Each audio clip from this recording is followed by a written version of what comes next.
खातिर छठ सैया मन बड़ी करता, होई कैसे बरत बाकी जीव बड़ी डरता।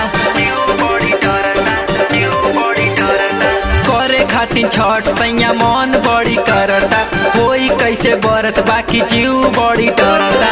मनवा के सरधा पुराई दी होता, मनवा के सरधा पुराई दी होता। छगो खिया कल साली आई दी होता, छठ माई के कोसिया भराई दी होता। छगो खिया कल साली आई दी होता, छठ माई के कोसिया भराई दी होता।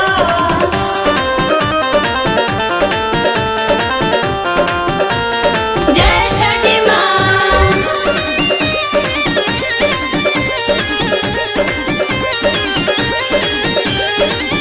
मनले रही नहीं हरे में ललना जहिया होई, धूमधाम से सैया खूबे छठ पूजा होई।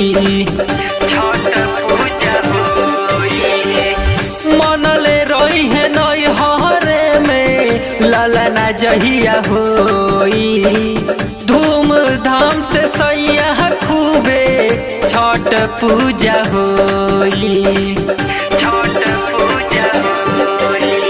नारियलिया दी पंडित के बुला दी, केलवा के घर ले आई दी होता, केलवा के घर ले आई दी होता। छगो खिया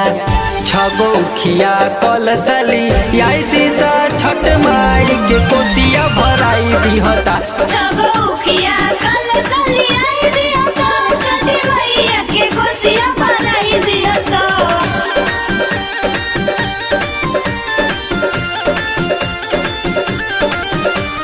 जय हो मैया छठी मैया, जय हो मैया छठी मैया, जय हो मैया छठी मैया, जय हो माँ। कृष्णा बलम शशि सभे लोग जाई, मथवा पदौरा कान्हे बहंगी उठाई।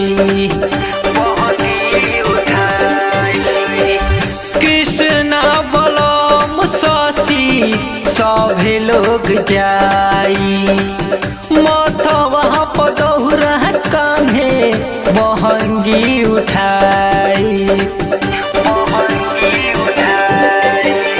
आदित्य मौल उगिए भगती के बुझिए, छोटकी नदियो बुलाई दी होता, छोटकी नदियो बुलाई दी होता। छगो खिया कल साली आई दी होता, छठ माई के कोसिया भराई दी होता।